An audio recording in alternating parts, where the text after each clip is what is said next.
അസ്സലാമു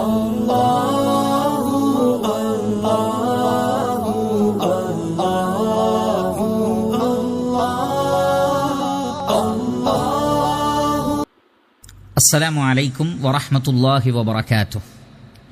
ബിസ്മില്ലാഹിർ റഹ്മാനിർ റഹീം. അൽഹംദുലില്ലാഹി റബ്ബിൽ ആലമീൻ. വസ്സലാത്തു വസ്സലാം അലാ അഷ്റഫിൽ അംബിയാഇ വൽ മുർസലീൻ നബിയിനാ വഹബീബിനാ മുഹമ്മദിൻ വആലിഹി വഅസ്ഹാബിഹി അജ്മഈൻ വഅലാ മൻ തബിഅഹും ബിഇഹ്സാനിൻ ഇലാ യൗമിദ്ദീൻ. അമ്മാ ബഅദ്. വളരെയേറെ ബഹുമാനമുള്ള സത്യവിശ്വാസികളെ, സഹോദരങ്ങളെ, നമ്മുടെ ചുറ്റിലും നടന്നുകൊണ്ടിരിക്കുന്ന വ്യത്യസ്തങ്ങളായ വിഷയങ്ങളെ സംബന്ധിച്ച് നാം വളരെയധികം ശ്രദ്ധാലുക്കളാണ്. പല വിഷയങ്ങളിലും നമുക്ക് അമിതമായ ഉത്കണ്ഠയുണ്ട്, ഭയപ്പാടുകളുണ്ട്, ബേജാറുണ്ട്.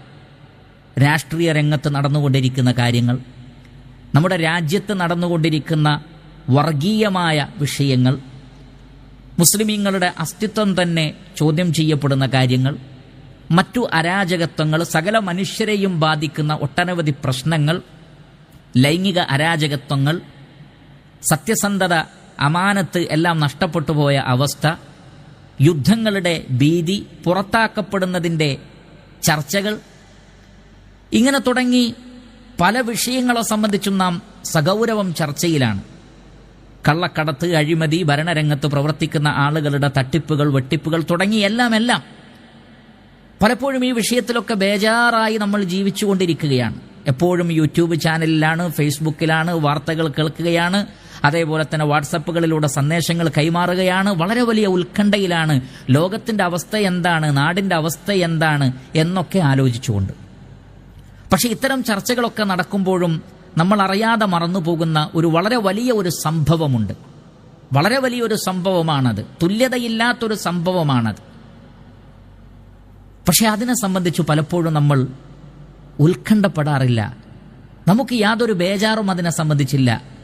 നമുക്കതിനെ സംബന്ധിച്ച് യാതൊരു വേവലാതിയും, ഒരു പ്രശ്നവും, ഒരു ടെൻഷനും നമുക്കില്ല. ഏതാണ് ആ മഹത്തായ സംഭവം? പ്രിയപ്പെട്ടവരെ, അറിയുക, അതാകുന്നു മരണം. എന്നെയും നിങ്ങളെയും പിടികൂടുന്ന, ഈ ലോകത്തിലുള്ള ജീവിതം അവസാനിപ്പിച്ച് റഹ്മാനായ റബ്ബിന്റെ അടുക്കലേക്ക് ജീവിതത്തിന്റെ കണക്ക് ബോധിപ്പിക്കുവാൻ വേണ്ടി പോകുന്ന യാത്രയാകുന്ന മരണമെന്ന മഹത്തായ സംഭവം, അതിന് തുല്യമായ മറ്റൊരു സംഭവം ലോകത്തില്ല.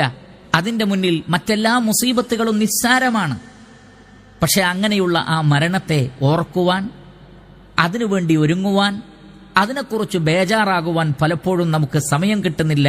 നാം ചുറ്റുപാടുകളിൽ നടന്നുകൊണ്ടിരിക്കുന്ന കാര്യങ്ങളെ സംബന്ധിച്ചുള്ള വളരെ വലിയ ബേജാറിലാണ്. എന്നാൽ അറിയുക, അല്ലാഹു സുബ്ഹാനഹു വതആല പറയുന്നത്, സൂറത്തുൽ ജുമുഅയിൽ അല്ലാഹു പറയുന്നത്, ഖുൽ ഇന്നൽ മൗതല്ലദീ തഫിറൂന മിൻഹു ഫഇന്നഹു മുലാഖീകും. ഏതൊരു മരണത്തിൽ നിന്നാണോ നിങ്ങൾ ഓടി അകലുന്നത്, ആ മരണത്തെ നിങ്ങൾ കണ്ടുമുട്ടുക തന്നെ ചെയ്യും. മരണം എന്നുള്ളത് ഒരു പ്രതിഭാസമാണ്. അത് മരണത്തെ കണ്ടുമുട്ടുക എന്നത് ഒരു യാഥാർത്ഥ്യം തന്നെയാണ്. മരണം എന്ന ആ പ്രതിഭാസത്തെ ശരിക്കും മനുഷ്യൻ കണ്ടുമുട്ടും. മരണത്തെ മനുഷ്യൻ തിരിച്ചറിയും. ഗൗരവമുള്ളൊരു വിഷയമാണത്. അതേപോലെ തന്നെ അല്ലാഹു സുബ്ഹാനഹു വതആല പറയുന്നു സൂറത്തു സജ്ദയിൽ, ഖുൽ യതവഫാകും മലക്കുൽ മൗത്തി ലദീ വുക്കില ബികും. നിങ്ങളുടെ കാര്യത്തിൽ ഏർപ്പാടാക്കിയിട്ടുള്ള മലക്കുകൾ നിങ്ങളെ മരിപ്പിക്കുക തന്നെ ചെയ്യും. നാം എത്രയെല്ലാം ഓടി ഒളിക്കാൻ ശ്രമിച്ചാലും മരണം നമ്മെ കണ്ടുമുട്ടും. മരണം നമ്മളെ പിടികൂടുക തന്നെ ചെയ്യും. എന്നിരിക്കെ ആ മരണത്തെക്കുറിച്ച് എന്തുകൊണ്ടാണ് സഹോദരങ്ങളെ നമ്മൾ ഗൗരവപൂർവ്വം ചിന്തിക്കാത്തത്? എന്തുകൊണ്ടാണ് മരണം നമ്മളെ ഭയപ്പെടുത്താത്തത്? നമ്മുടെ ചുറ്റിലുമുള്ള ആളുകൾ, നമ്മുടെ കുടുംബത്തിലെ ആളുകൾ, നമ്മുടെ കൂട്ടുകാരിൽപ്പെട്ടവരൊക്കെ മരിച്ചുപോയിട്ടും നാം മരിക്കുമെന്ന ആ ഗൗരവതരമായ ഒരു ചിന്ത എന്തുകൊണ്ടാണ് നമ്മുടെ മനസ്സിലേക്ക് കടന്നു വരാത്തത്? മാത്രമല്ല, നമ്മൾ അറിയണം, മരണം എന്നുള്ളത് അങ്ങനെ മരിച്ച് അവസാനിച്ചു പോവുകയായിരുന്നെങ്കിൽ നമുക്കതിനെക്കുറിച്ച് വലിയ ബേജാറിന്റെ ആവശ്യമില്ലായിരുന്നു. എന്നാൽ മരണം എന്നത് യഥാർത്ഥത്തിൽ അതല്ലാത്ത മറ്റൊരു വലിയ ഉദ്ദേശ ലക്ഷ്യത്തിനു വേണ്ടിയുള്ള ഒരു മാർഗം മാത്രമാണ്. അള്ളാഹു നിശ്ചയിച്ചൊരു കാര്യം മാത്രമാണ്. സൂറത്തുൽ മുൽക്കിൽ അല്ലാഹു സുബ്ഹാനഹു വതആല പറയുന്നു, അല്ലദീ ഖലഖൽ മൗത വൽ ഹയാത ലിയബ്ലുവക്കും അയ്യുക്കും അഹ്സനു അമല. മരണവും ജീവിതവുമൊക്കെ അള്ളാഹു സൃഷ്ടിച്ചത് നിങ്ങളിൽ ഏറ്റവും നന്നായി പ്രവർത്തിക്കുന്നത് ആരാണ് എന്ന് പരിശോധിക്കാൻ വേണ്ടിയാണ്.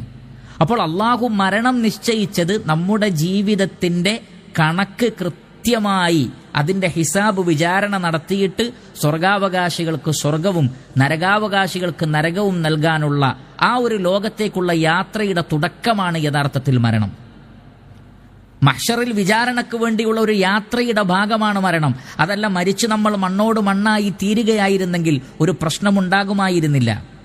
അല്ലാഹു സുബ്ഹാനഹു വ തആല സൂറത്തു ആല ഇംറാനിലെ 185-ാമത്തെ ആയത്തിൽ പറയുന്നുണ്ട്, വ ഇന്നമാ തുവഫൗന ഉജൂറക്കും യൗമൽ ഖിയാമ, നിങ്ങളുടെ പ്രവർത്തനത്തിന്റെ പ്രതിഫലം പരിപൂർണമായി നൽകപ്പെടുന്നത് ഖിയാമത്ത് നാളിലാണ്, അന്ത്യനാളിലാണ്, മഹ്ശറിൽ വെച്ചാണ്. അപ്പോൾ ആ പ്രവർത്തനങ്ങളുടെ പ്രതിഫലം ലഭിക്കുവാൻ വേണ്ടി മഹ്ശറിലേക്കുള്ള യാത്രയുടെ ഭാഗമാണ് യഥാർത്ഥത്തിൽ മരണമെന്നത്. അതുകൊണ്ട് മരണത്തോടുകൂടി അവസാനിക്കുന്നില്ല. ഒരു വിചാരണ വരാനുണ്ട്. തലനാരിയ കീറി അണുമണി തൂക്കം പോലും തൂക്കി നോക്കി മനുഷ്യന്റെ വിശ്വാസങ്ങളും കർമ്മങ്ങളുമെല്ലാം വിചാരണക്ക് വിധേയമാക്കപ്പെടുന്ന അതിഭയാനകരമായ ഗൗരവമേറിയ ഒരു ലോകം. ആ ലോകത്തേക്കുള്ള ഒന്നാമത്തെ യാത്രയാണ് യഥാർത്ഥത്തിൽ മരണമെന്നുള്ളത്. അതുകൊണ്ട് തന്നെ ആ മരണത്തെക്കുറിച്ച് നമ്മൾ ബേജാറായേ മതിയാകൂ. മരണാനന്തര ജീവിതത്തിനു വേണ്ടി നമ്മൾ തയ്യാറെടുത്തേ മതിയാകൂ. മരണം നമ്മുടെ മുന്നിൽ ആസന്നമാകുമ്പോൾ സന്തോഷത്തോടുകൂടി മരിക്കാൻ നമുക്ക് സാധിക്കണമെങ്കിൽ ആ മരണത്തെ സംബന്ധിച്ചുള്ള ഓർമ്മ എപ്പോഴും നമ്മുടെ ജീവിതത്തിൽ ഉണ്ടാകണം. അതുകൊണ്ടാണ് റസൂലുള്ളാഹി സ്വല്ലല്ലാഹു അലൈഹി വസല്ലമ അക്സിറു ദിക്റ ഹാദിമിൽ ലദ്ദാത്ത്, എല്ലാ സുഖങ്ങളെയും സന്തോഷങ്ങളെയും മുറിച്ചു കളയുന്ന മരണത്തെ നിങ്ങൾ ധാരാളമായി ഓർക്കണം എന്ന് റസൂലുള്ളാഹി സ്വല്ലല്ലാഹു അലൈഹി വസല്ലമ നമ്മെ ഓർമ്മപ്പെടുത്തിയിട്ടുള്ളത്. അതുകൊണ്ട് തന്നെ ആ മരണത്തെ നമ്മൾ ഭയപ്പാടോടുകൂടി കാണണം. ഇൻഷാ അല്ലാഹ് മരണത്തെ ഭയപ്പാടോടുകൂടി കാണാൻ നമ്മെ പ്രേരിപ്പിക്കുന്ന മരണത്തിന് മാത്രമായിട്ടുള്ള ചില പ്രത്യേകമായ സവിശേഷതകളുണ്ട്, സ്വഭാവമുണ്ട്. ഖുർആനിലൂടെ ഹദീസിലൂടെ നമുക്കത് മനസ്സിലാക്കാൻ സാധിക്കുന്നതാണ്. ഇൻഷാ അല്ലാഹ് മരണത്തിന്റെ ഭയപ്പെടുത്തുന്ന ആ സവിശേഷതകൾ എന്തൊക്കെയാണ് എന്ന് നമുക്ക് പരിശോധിക്കാം.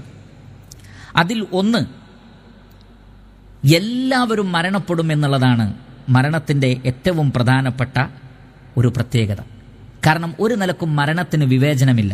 പാവപ്പെട്ടവനെന്നോ പണക്കാരനെന്നോ സ്ത്രീയെന്നോ പുരുഷനെന്നോ അതേപോലെ തന്നെ ചെറിയ കുട്ടികളെന്നോ മുതിർന്നവരെന്നോ രോഗികളെന്നോ ആരോഗ്യമുള്ളവരെന്നോ അതേപോലെ തന്നെ യാത്രക്കാരെന്നോ നാട്ടിൽ നിൽക്കുന്നവരെന്നോ ഇങ്ങനെയുള്ള